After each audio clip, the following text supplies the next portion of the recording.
The difference between two people earning the exact same salary.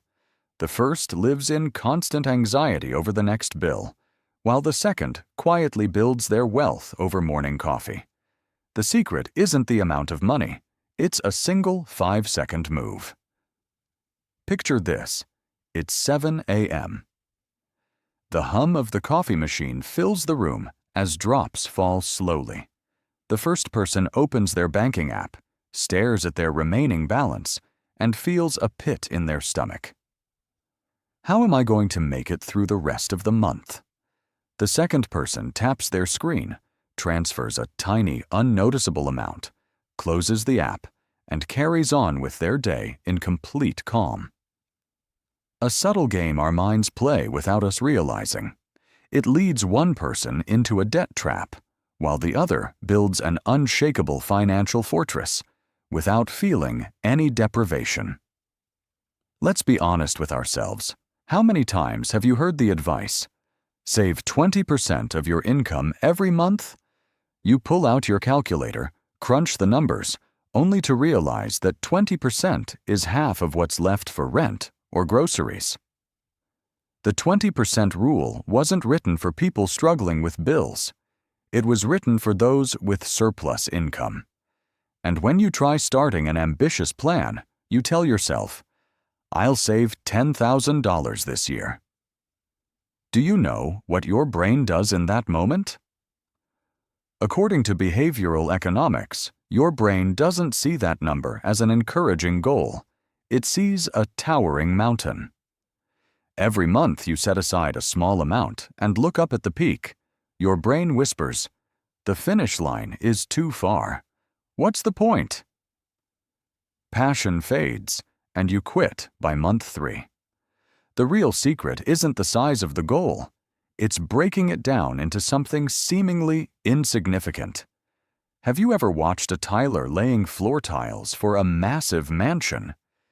If he spent all day thinking about the size of the building, he'd accomplish nothing and end up exhausted.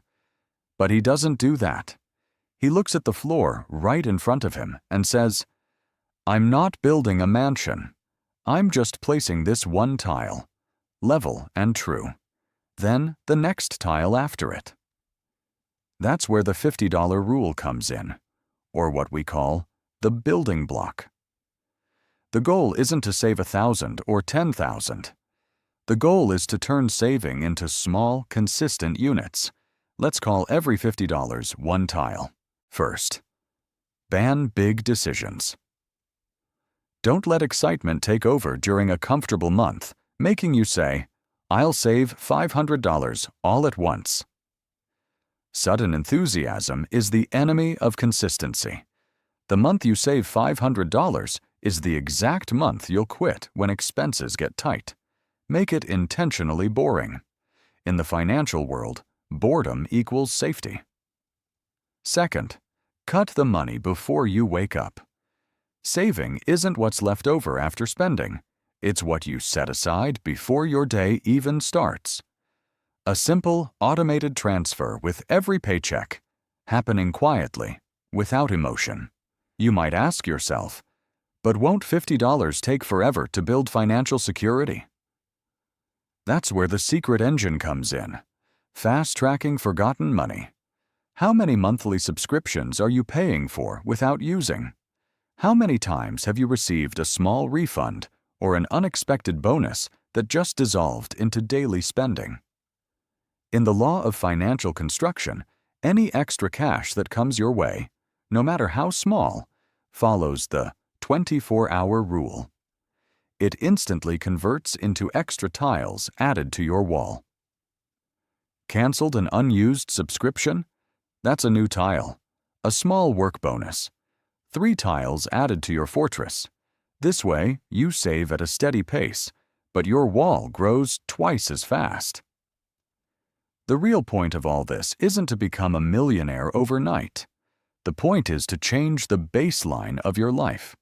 Imagine your car suddenly breaking down, or a surprise medical bill popping up. In the past, that event would ruin your entire month and pull you into a spiral of stress and sleepless nights.